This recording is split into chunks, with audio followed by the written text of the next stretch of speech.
Try Audible and get your first free audiobook by clicking the link in the description below.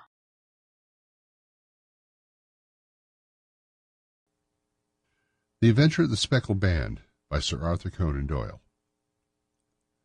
On glancing over my notes of the 70-odd cases in which I have, during the last 8 years, studied the methods of my friend Sherlock Holmes, I find many tragic, some comic, a large number merely strange, but none commonplace, for, working as he did rather for the love of his art than for the acquirement of wealth, he refused to associate himself with any investigation which did not tend towards the unusual or even the fantastic. Of all these varied cases, however, I cannot recall any which presented more singular features than that which was associated with the well-known Surrey family of the Roylotts of Stoke Moran. The events in question occurred in the early days of my association with Holmes, when we were sharing rooms as bachelors on Baker Street. It is possible that I may have placed them upon record before, but a promise of secrecy was made at the time, from which I have only been freed during the last month by the untimely death of the lady to whom the pledge was given. It is perhaps as well that these facts should now come to light, for I have reasons to know that there are widespread rumours as to the death of Dr. Grimsby Roylott, which tend to make the matter even more terrible than the truth. It was early in April in the year of '83 that I woke one morning to find Sherlock Holmes standing, fully dressed, by the side of my bed.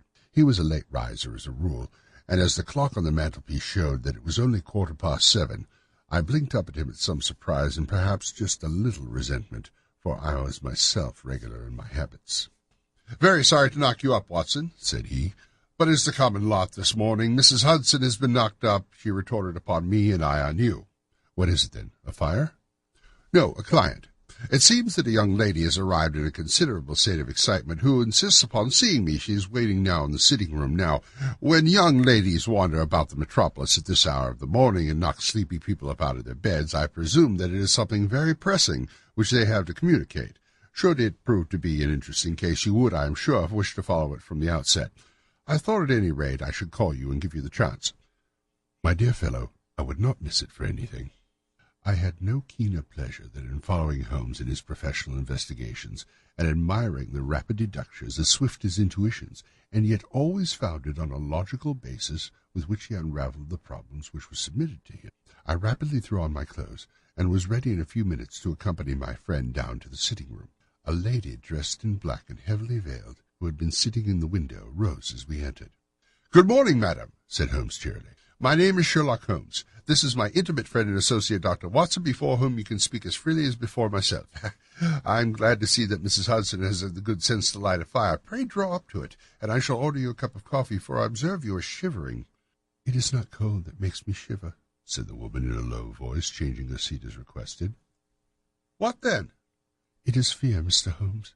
It is terror." She raised her veil as she spoke, and we could see that she was indeed in a pitiable state of agitation, her face all drawn and grey, with restless, frightened eyes like those of some hunted animal. Her features and figure were those of a woman of 30, but her hair was shot with premature grey, and her expression was weary and haggard. Sherlock Holmes ran over her with one of his quick, all-comprehensive glances. "You must not fear," he said soothingly, bending forward and patting her forearm. "We shall soon set matters right, I have no doubt. You have come in by train this morning, I see." "You know me, then?" "No, but I observed the second half of a return ticket in the palm of your left glove. You must have started early, and yet you had a good drive on a dog-cart along heavy roads before you reached the station." The lady gave a violent start, and stared in bewilderment at my companion. "There is no mystery, my dear madam," said he, smiling. "The left arm of your jacket is spattered with mud in no less than 7 places. The marks are perfectly fresh. There is no vehicle save a dog-cart which throws up mud in that way, and only when you sit on the left-hand side of the driver." "Whatever your reasons may be, you are perfectly correct," said she. "I started at home before 6, reached Leatherhead at 20 past, and came in by the first train to Waterloo. Sir, I can stand the strain no longer. I have no one to turn to, none save only one who cares for me, and he, poor fellow, can be of little aid. I have heard of you, Mr. Holmes. I have heard of you from Mrs. Farintosh, whom you helped in the hour of her sore need. It was from her that I had your address. Oh, sir, do you not think you could help me too, and at least throw a little light through the dense darkness which surrounds me?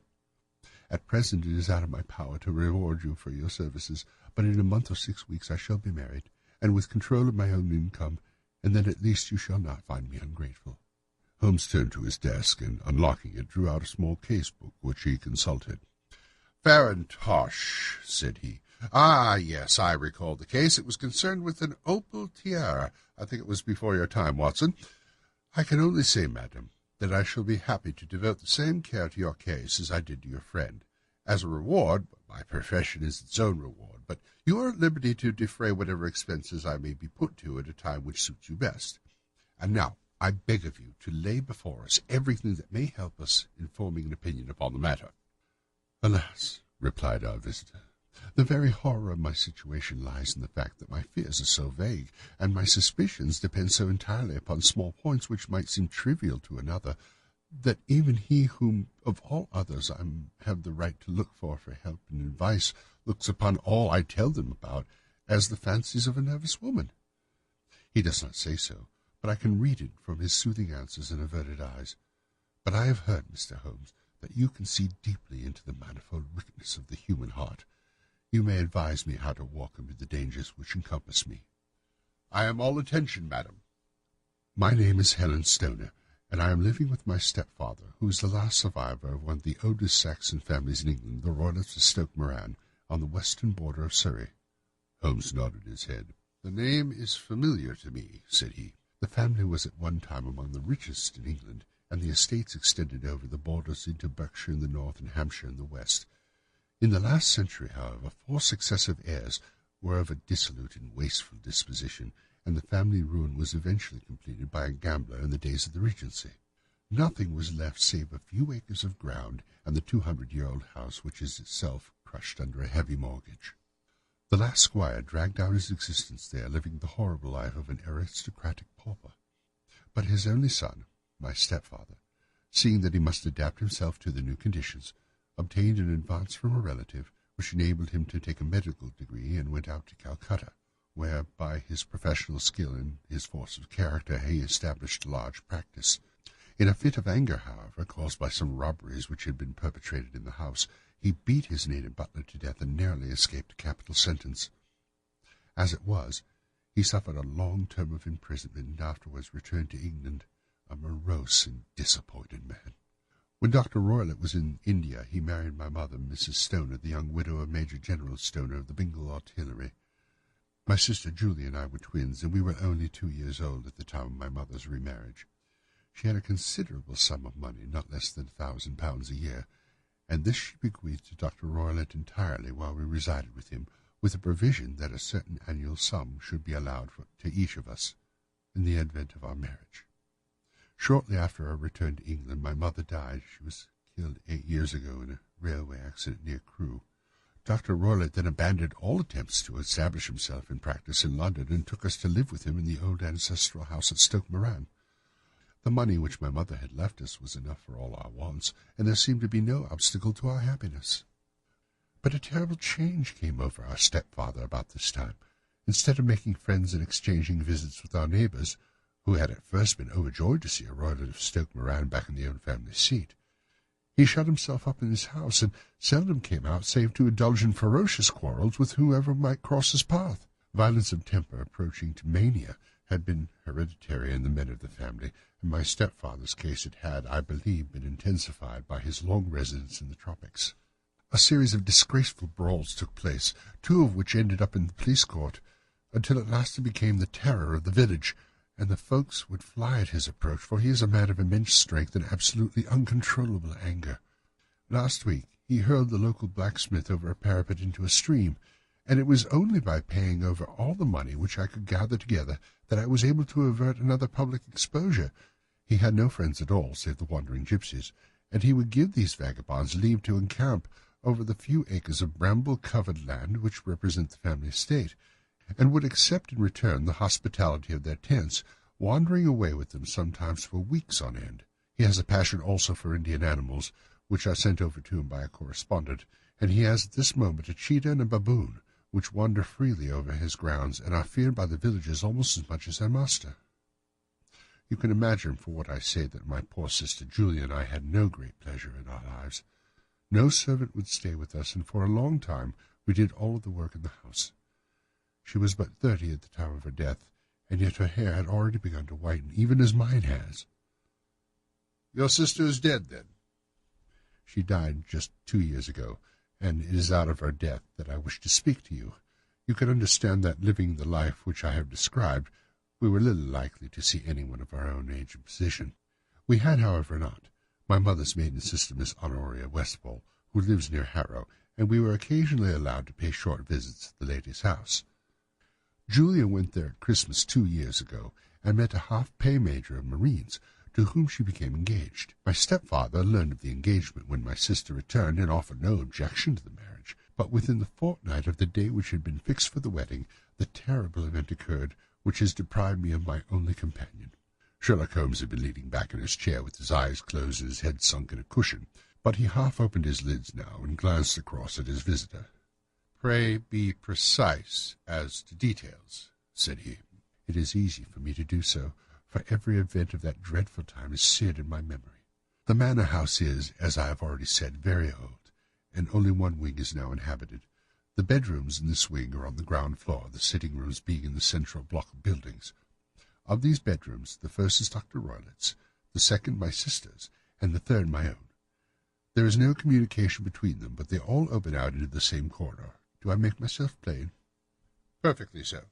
"The windows of the 3 rooms open out upon the lawn. That fatal night Dr. Roylett had gone to his room early, though we knew that he had not retired to rest, for my sister was troubled by the smell of the strong Indian cigars which was his custom to smoke. She left the room, therefore, and came into mine, where we sat for some time chatting about their approaching wedding. At 11 o'clock she rose to leave me, but she paused at the door and looked back. 'Tell me, Helen,' said she, 'have you ever heard of anyone whistle in the dead of night?' 'Never,' said I. 'I suppose that you could not possibly whistle yourself in your sleep?' 'Certainly not. But why?' 'Because during the last few nights I have always about 3 in the morning heard a low, clear whistle. I am a light sleeper, and it has awakened me. I cannot tell where it came from, perhaps from the next room, perhaps from the lawn. I thought that I would just ask you whether or not you had heard it.' 'No, I have not. It must be those wretched gipsies in the plantation.' 'Very likely. And yet, if it were on the lawn, I wonder that you did not hear it also.' 'Ah, but I sleep more heavily than you.' 'Well, it's of no great consequence at any rate.' She smiled back at me, closed my door, and a few moments later I heard her key turn in the lock. "Indeed," said Holmes. "Was it your custom always to lock yourselves in at night?" "Always." "And why?" "I think that I mentioned to you that the doctor kept a cheetah and a baboon. We had no feeling of security unless our doors were locked." "Quite so. Pray proceed with your statement." "I could not sleep that night. A vague feeling of impending misfortune impressed me. My sister and I, you will recollect, were twins, and you know how subtle are the links which bind 2 souls which are so closely allied. It was a wild night. The wind was howling outside, and the rain was beating and splashing against the windows. Suddenly, amidst all the hubbub of the gale, there burst forth a wild scream of a terrified woman. I knew that it was my sister's voice. I sprang from my bed, wrapped a shawl around me, and rushed into the corridor. As I opened my door, I seemed to hear a low whistle, such as my sister described, and a few moments later a clanging sound, as if a mass of metal had fallen. As I ran down the passage, my sister's door was unlocked and revolved slowly upon its hinges. I stared at it, horror-stricken, not knowing what was about to issue from it. By the light of the corridor lamp I saw my sister appear at the opening. Her face blanched with terror, her hands groping for help, her whole figure swaying to and fro like that of a drunkard. I ran to her and threw my arms around her, but at that moment her knees seemed to give way, and she fell to the ground. She writhed as one who is in terrible pain, and her limbs were dreadfully convulsed.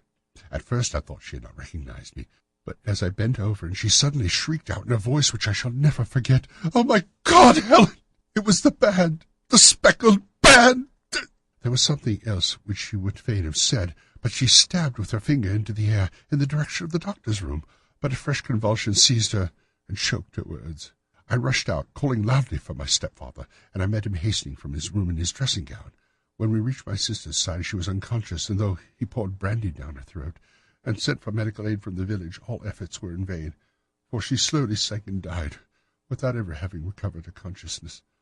Such was the dreadful end of my beloved sister. One moment, said Holmes. Are you sure about the whistle and metallic sound? Could you swear to it? That was what the county coroner asked me at the inquiry. It is my strong impression that I heard it, and yet, among the crash of the gale and the creaking of an old house, I may possibly have been deceived. Was your sister dressed? No, she was in her nightdress. In her right hand was found the charred stump of a match, and in her left a matchbox. Showing that she had struck a light and looked about her when the alarm took place. That is important. And what conclusions did the coroner come to? He investigated the case with great care, for Dr. Roylett's conduct had long been notorious in the county, but he was unable to find any satisfactory cause of death. My evidence showed that the door had been fastened upon the inner side, and the windows were blocked by old-fashioned shutters with broad iron bars, which were secured every night.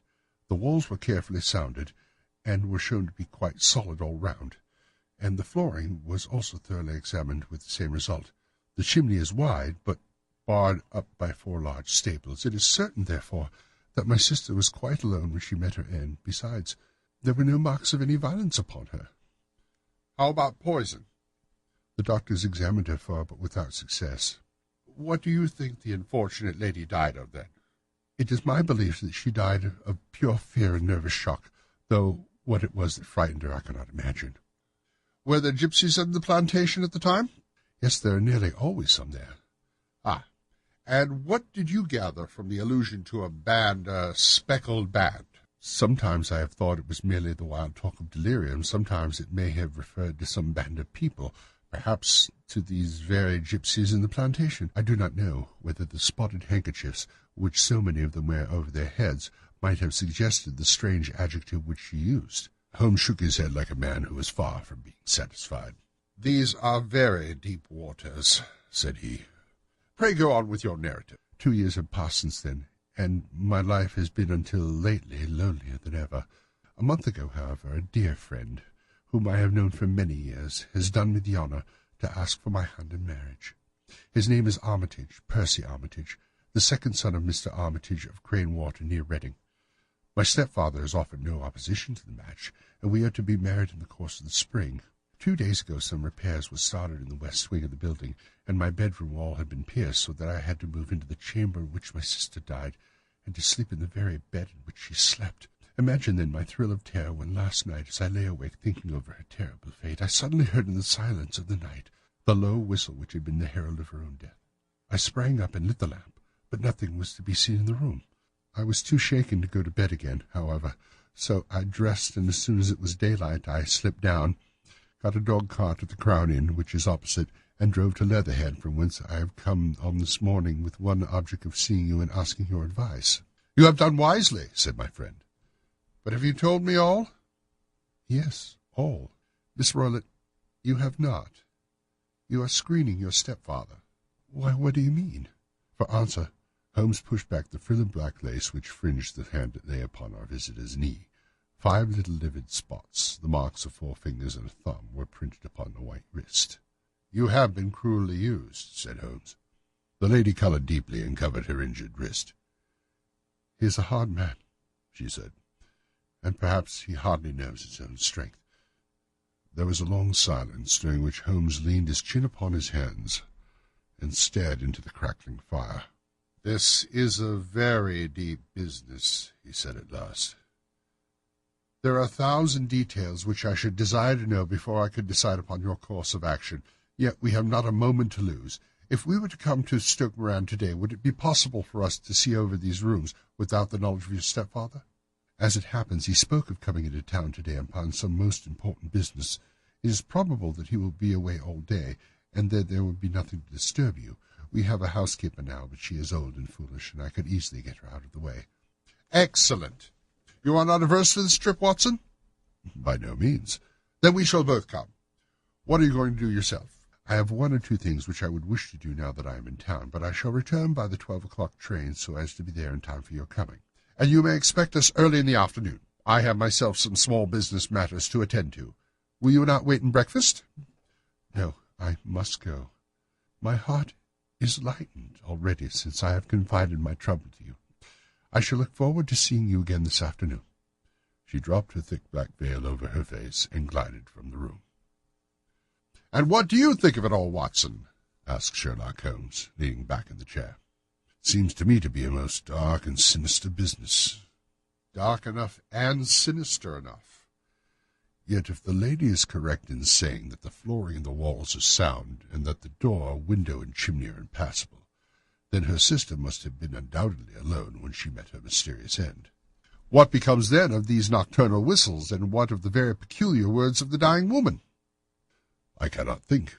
When you combine the ideas of whistles at night, the presence of a band of gypsies who are on intimate terms with this old doctor, the fact that we have a very reason to believe that the doctor had an interest in preventing his stepdaughter's marriage, the dying allusion to a band, and finally the fact that Miss Helen Stoner heard a metallic clang, which might have been caused by one of those metal bars that secured the shutters falling back into its place, I think that there is good ground to think that the mystery may be cleared along these lines."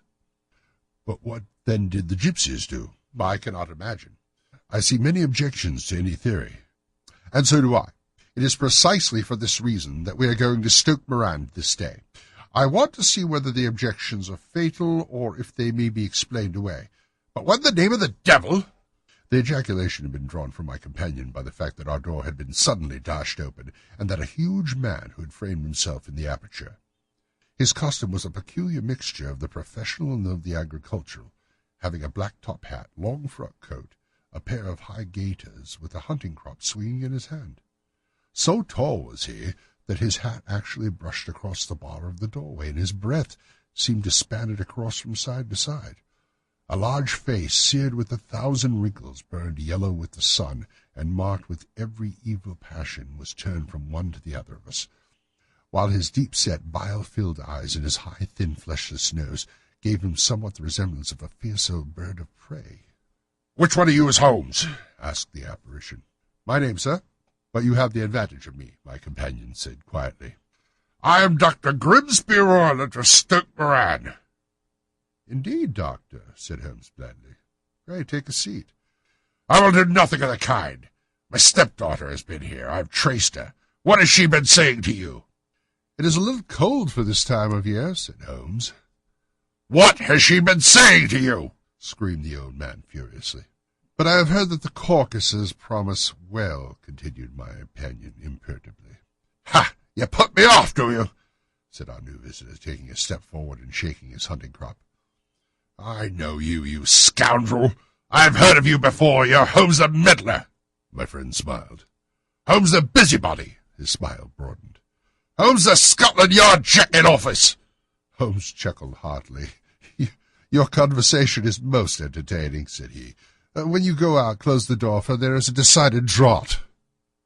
"I will go out when I have my say. Don't you dare meddle in my affairs. I know that Miss Stoner has been here. I traced her, and I am a dangerous man to fall foul of. See here!" He stepped swiftly forward, seized the poker, and bent it into a curve with his huge brown hands. "See that you keep yourself out of my grip," he snarled, and hurtling the twisted poker into the fireplace, he strode out of the room. "He seems to be a very amiable person," said Holmes, laughing. "I am not quite so bulky, but if he had remained I might have shown him that my grip was not much more feeble than his own." As he spoke, he picked up the steel poker and, with a sudden effort, straightened it out again. "Fancy his having the insolence to confound me with the official detective force. This incident gives zest to our investigation, however, and I only trust that our little friend will not suffer from her impudence in allowing this brute to trace her. And now, Watson, we shall order breakfast, and afterwards I shall walk down to Doctor's Commons, where I hope to get some data which may help us on this matter." It was nearly 1 o'clock when Sherlock Holmes returned from his excursion. He held in his hand a sheet of blue paper scrawled over with notes and figures. "I have seen the will of the deceased wife," said he. "To determine its exact meaning, I have obliged to work out the present pieces of the investments in which it is concerned. The total income, which at the time of the wife's death was little short of £1,100, is now, through the fallen agricultural prices, not more than £750. Each daughter can claim an income of £250 in case of marriage. It is evident, therefore, that if both girls had married, this beauty would have a mere pittance, and even one of them would cripple him to a very serious extent. My morning's work has not been wasted, since it has proved that he has the very strongest motives for standing in the way of anything of the sort. And now Watson is too serious for dawdling, especially as the old man is aware that we are interfering ourselves in his affairs. So, if you are ready, we shall call a cab and drive to Waterloo. I should be very much obliged if you would slip your revolver into your pocket, and Ely's No. 2 is an excellent argument, with gentlemen who can twist steel pokers into knots. That and a toothbrush are, I think, all that we need. At Waterloo we were fortunate in catching a train for Leatherhead, where we hired a trap at the station inn and drove for about 4 or 5 miles through the lovely Surrey lanes. It was a perfect day, with a bright sun and a few fleecy clouds in the heavens. The trees in the wayside hedges were just throwing out their first green shoots, and the air was full of the pleasant smell of the moist earth. To me, at least, there was a strange contrast between the sweet promise of the spring and the sinister quest upon which we were engaged. My companion sat in the front of the trap, his arms folded, his hat pulled down over his eyes, and his chin sunk upon his breast, buried in the deepest thought. Suddenly, however, he started, tapped me on the shoulder, and pointed over the meadows. "Look there," said he. A heavily timbered park stretched up in the gentle slope, thickening into a grove at the highest point. From amid the branches there jutted out the grey gables and high roof-tree of a very old mansion. "Stoke Moran?" said he. "Yes, sir. That be the house of Dr. Grimsby Roylott," remarked the driver. "There's some building going on there," said Holmes. "That is where we're going." "There's the village," said the driver, pointing to a cluster of roofs some distance to the left. "But if you want to get to the house, you'll find it shorter to get over this stile, if so by the footpath over the fields. There it is, where the lady's walking." "And the lady, I fancy, is Miss Stoner," observed Holmes, shading his eyes. "Yes, I think we had better do as you suggest." We got off, paid our fare, and the trap rattled back on its way to Leatherhead. "I thought as well," said Holmes as we climbed the stile, "that this fellow should think we had come here as architects or on some definite business. It may stop the gossip. Good afternoon, Miss Stoner. You can see we have been good as our word." Our client of the morning had hurried forward to meet us with a face which spoke of joy. "I have been waiting so eagerly for you," she cried, shaking hands with us warmly. "All has turned out splendidly. Dr. Roylott has gone to town, and it is unlikely that he will be back before evening." "We have had the pleasure of making the doctor's acquaintance," said Holmes, and in a few words he sketched out what had occurred. Miss Stoner turned white to the lips as she listened. "Good heavens!" she cried. "He has followed me, then?" "So it appears." "He is so cunning that I never know when I am safe from him. What will he say when he returns?" "He must guard himself, for he may find that there is someone more cunning than himself upon his track." "You must lock yourself up from him tonight. If he is violent, we shall take you away to your aunt's at Harrow. Now, we must make the best use of our time, so kindly take us at once to the rooms which we are to examine." The building was of grey lichen-blotched stone, with a high central portion and 2 curving wings like the claws of a crab thrown out on each side. In one of these wings the windows were broken and blocked with wooden boards, while the roof was partly caved in, a picture of ruin. The central portion was in a little better repair, but the right-hand block was comparatively modern, and the blinds in the windows, with the blue smoke curling up from the chimneys, showed that this was where the family resided. Some scaffolding had been erected against the end wall, and the stonework had been broken into, but there were no signs of any workmen at the moment of our visit. Holmes walked slowly up and down the ill-trimmed lawn and examined with deep attention the outsides of the windows.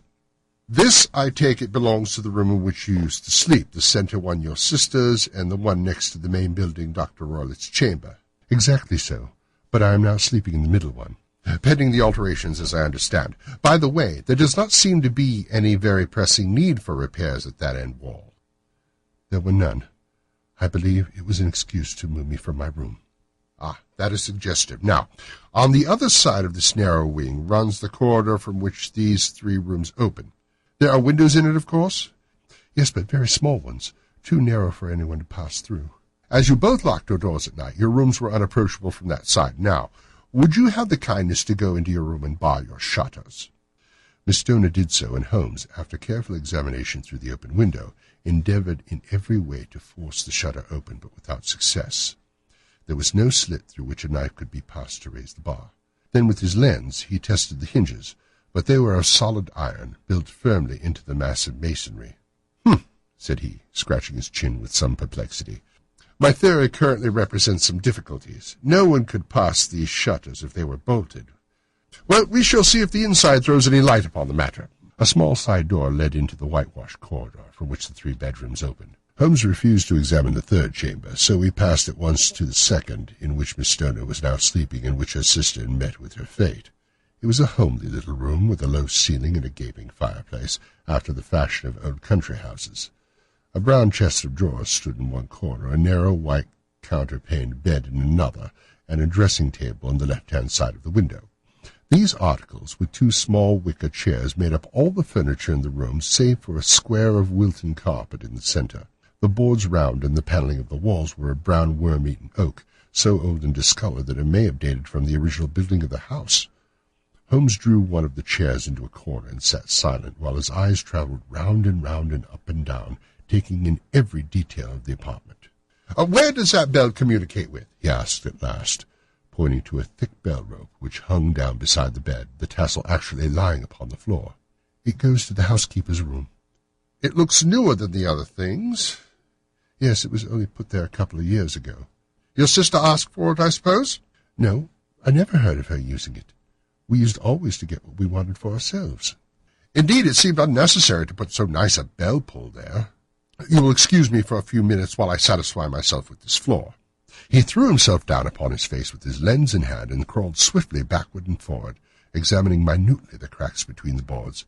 Then he did the same with the woodwork with which the chamber was panelled. Finally he walked over to the bed and spent some time in staring at it and in running his eye up and down the wall.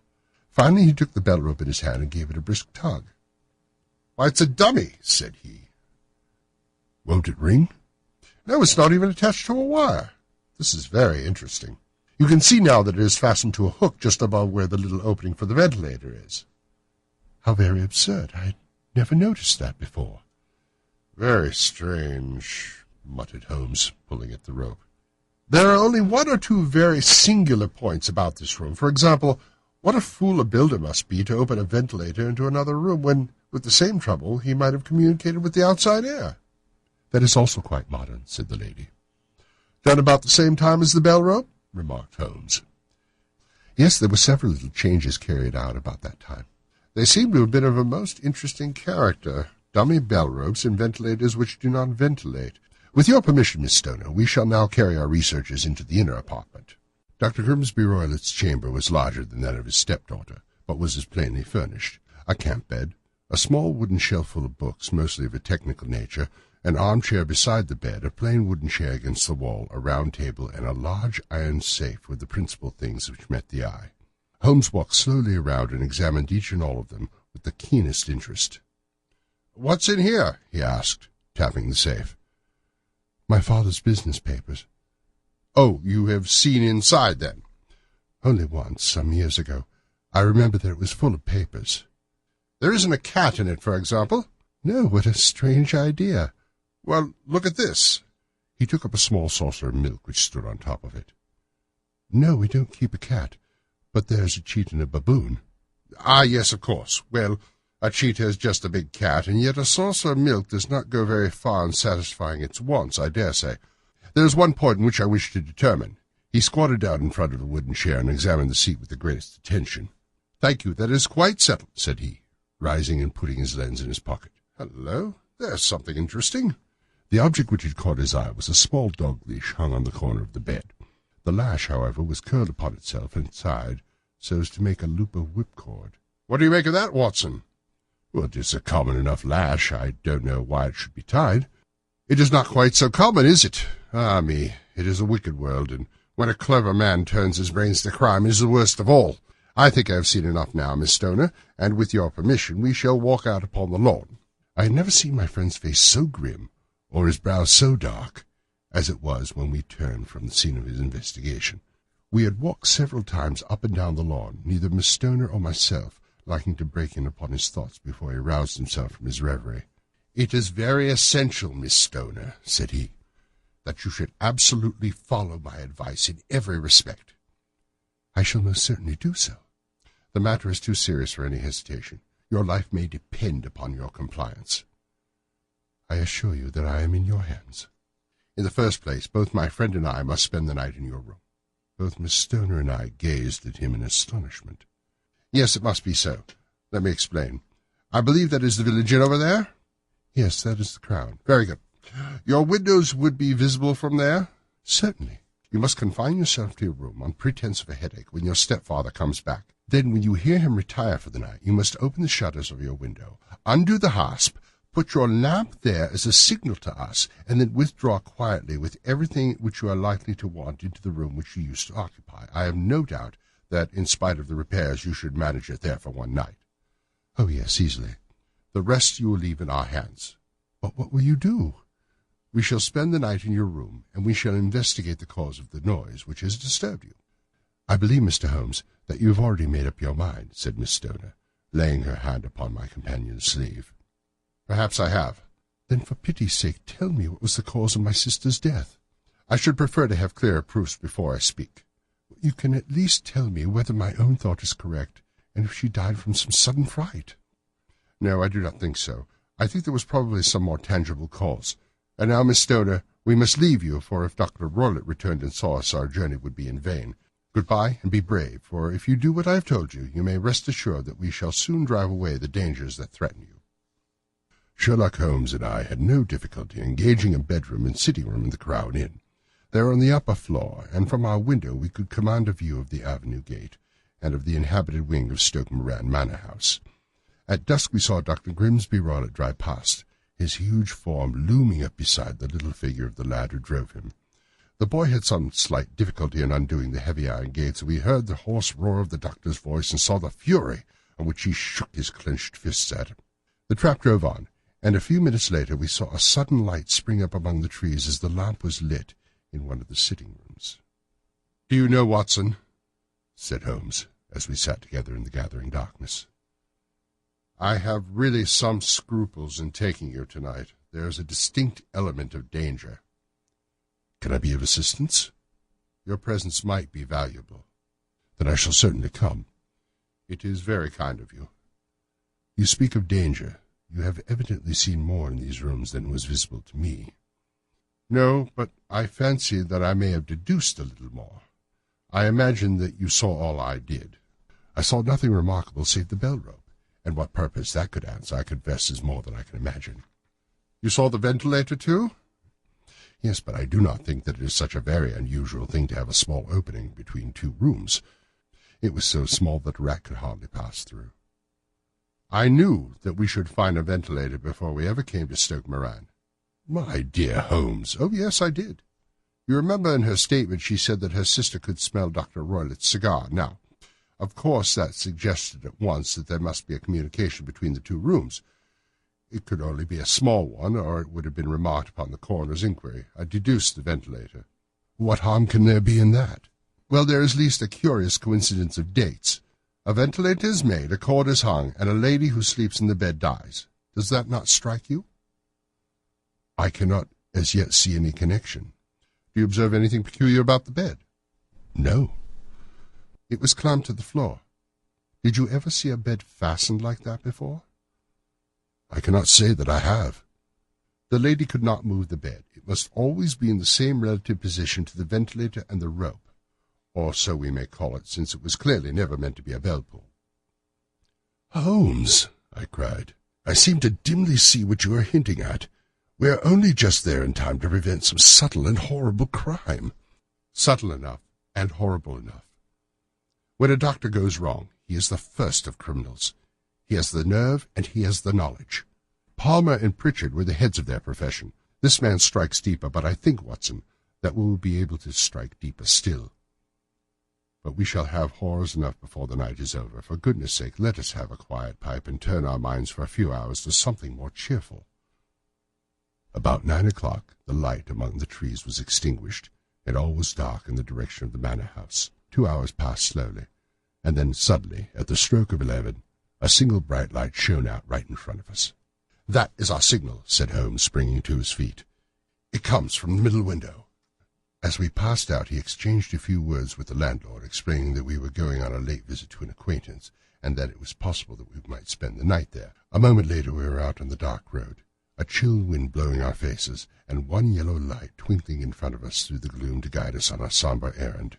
There was little difficulty in entering the grounds, for unrepaired breaches gaped in the old park wall.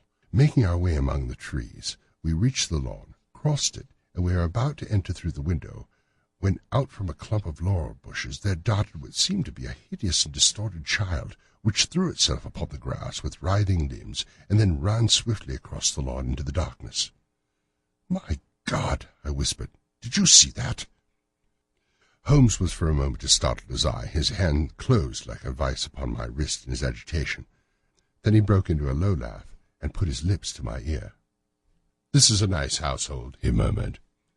"That is the baboon." I had forgotten the strange pets which the doctor affected. There was a cheetah, too. Perhaps we might find it upon our shoulders in any moment. I confess I felt a lot easier in my mind when, after following Holmes' example of slipping off my shoes, I found myself inside the bedroom. My companion noiselessly closed the shutters, moved the lamp onto the table, and cast his eyes around the room. All was as we had seen it in the daytime. Then, creeping up to me and making a trumpet of his hand, he whispered into my ear again so gently that it was all I could do to distinguish his words. "The least sound would be fatal to our plans." I nodded to show that I had heard. "We must sit without light. He would see it through the ventilator." I nodded again. "Do not go to sleep. Your very life may depend upon it. Have your pistol ready in case we should need it. I will sit on the side of the bed, and you in that chair." I took out my revolver and laid it on the corner of the table. Holmes had brought up a long, thin cane, and this he placed upon the bed beside him.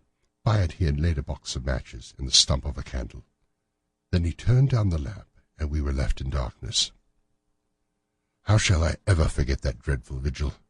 I could not hear a sound, not even the drawing of a breath, and yet I knew that my companion sat open-eyed within a few feet of me, in the same state of nervous tension in which I was myself. The shutters cut off the least ray of light, and we waited in absolute darkness. From outside came the occasional cry of the night bird, and once at our very window a long-drawn cat-like whine, which told us that the cheetah was indeed at liberty. Far away we could hear the deep tones of the parish clock, which boomed out every quarter of an hour. How long they seemed, those quarters! 12 struck, and 1, and 2, and 3, and still we sat waiting silently for whatever might befall. Suddenly there was a momentary gleam of a light up in the direction of the ventilator, which vanished immediately, but was succeeded by a strong smell of burning oil and heated metal. Someone in the next room had lit a dark lantern. I heard a gentle sound of movement, and then all was silent once more, though the smell grew stronger. For a half an hour we sat with straining ears. Then suddenly another sound became audible, a very gentle, soothing sound like that of a small jet of steam escaping continually from a kettle. "Do you see it, Watson?" he yelled. "Do you see it?" But I saw nothing. At the moment when Holmes struck the light, I heard a low, clear whistle, but the sudden glare flashing into my eyes made it impossible for me to tell what it was at which my friend lashed so savagely.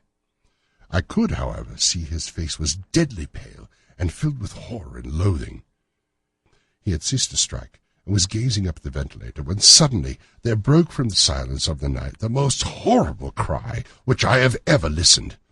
It swelled up louder and louder, a hoarse yell of pain and fear and anger all mixed in one dreadful shriek. They say that down in the village, and even in the distant parsonage, that cry raised the sleepers from their beds. It struck cold in our hearts, and I stood gazing at Holmes and he at me, until the last echoes of it had died away into the silence from which it rose. "What can it mean?" I gasped. "It means that all is over," Holmes answered, "and perhaps, after all, it is for the best.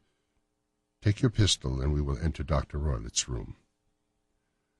With a grave face, he lit the lamp and led the way down the corridor. Twice he struck at the chamber door without any reply from within. Then he turned the handle and entered, I at his heels, with a cocked pistol in my hand. It was a singular sight which met our eyes. On the table stood a dark lantern, with the shutter half open, throwing a brilliant beam of light upon the iron safe, the door of which was ajar. Beside this table, on a wooden chair, sat Dr. Grimsby Roylott, clad in a long grey dressing-gown, his bare ankles protruding beneath and his feet thrust into red heelless Turkish slippers. Across his lap lay the short stock with a long lash, which we had noticed during the day. His chin was cocked upward, and his eyes were fixed in a dreadful, rigid stare at the corner of the ceiling. Round his brow he had a peculiar yellow band with brownish speckles, which seemed to be bound tightly around his head. As we entered he made neither sound nor motion. "The band! The speckled band!" whispered Holmes. I took a step forward. In an instant the strange headgear began to move, and there reared itself from among his hair a squat diamond-shaped head and puffed neck of a loathsome serpent. "It's a swamp adder!" cried Holmes. "The deadliest snake in India. He has died within 10 seconds of being bitten." Violence does, in truth, recoil upon the violent, and the schemer falls into the pit which he digs for another. Let us thrust this creature back into its den, and we can remove Miss Stoner to some place of shelter, and let the county police know what has happened. As he spoke, he drew the dog-whip swiftly from the dead man's lap, and throwing the noose around the reptile's neck, he drew it from its horrid perch, and carrying it at arm's length, threw it into the iron safe, which he closed upon it. Such were the true facts in the death of Dr. Grimsby Roylott of Stoke Moran. It is not necessary that I should prolong a narrative which had already run too great a length by telling how we broke the sad news to the terrified girl, and how we conveyed to her by the morning train to the care of her good aunt at Harrow, or of how the slow process of official inquiry came to the conclusion that Doctor met his fate while indiscreetly playing with a dangerous pet. The little of which I had yet to learn of the case was told to me by Sherlock Holmes as we travelled back next day. "I had," said he, "come to an entirely erroneous conclusion, which shows, my dear Watson, how dangerous it always is to reason from insufficient data. The presence of the gipsies, and the use of the word band, which was used by the poor girl, no doubt, to explain the appearance which she had caught a hurried glimpse by the light of a match, was sufficient to put me on an entirely wrong scent.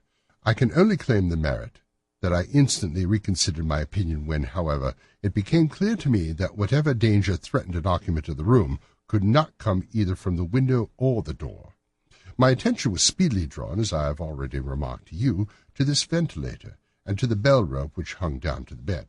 The discovery that it was a dummy, and that the bed was clamped to the floor, instantly gave rise to the suspicion that the rope was there as a bridge for something passing through the hole and coming to the bed. The idea of a snake instantly occurred to me, and when I coupled it with my knowledge that the doctor was furnished with a supply of creatures from India, I felt I was probably on the right track. The idea of using a form of poison which could not possibly be discovered by any chemical test was such a one as would occur to a clever and ruthless man who had an Eastern training. The rapidity with which such a poison would take effect would also, from his point of view, be an advantage. It would be a sharp-eyed coroner, indeed, who could distinguish the 2 little dark punctures which would show where the poisoned fangs had done their work. Then I thought of the whistle. Of course, he must recall the snake before the morning light revealed it to his victim. He had trained it, probably by the use of the milk which we saw, to return to him when summoned. He would put it through the ventilator at the hour which he thought best, with the certainty that it would crawl down the rope and land on the bed. It might or might not bite the occupant. Perhaps she might escape every night for a week, but sooner or later she must fall victim. I had come to these conclusions before I had ever entered the room. An inspection of the chair showed me that he had been in the habit of standing on it, which of course would be necessary in order that he should reach the ventilator. The sight of the safe, the saucer of milk, and the loop of whipcord were enough to finally dispel any doubts which may have remained.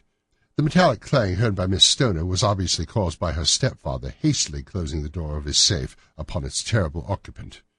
Having once made up my mind, you know the steps which I took in order to put the matter to the proof. I heard the creature hiss, as I have no doubt you did also, and I instantly lit the light and attacked it, with the result of driving it through the ventilator, and also with the result of causing it to turn upon its master on the other side. Some of the blows of my cane came home and roused its snakish temper, so that it flew upon the first person it saw. In this way, I am no doubt indirectly responsible for Dr. Grimsby Roylott's death, and I cannot say that it is likely to weigh very heavily upon my conscience.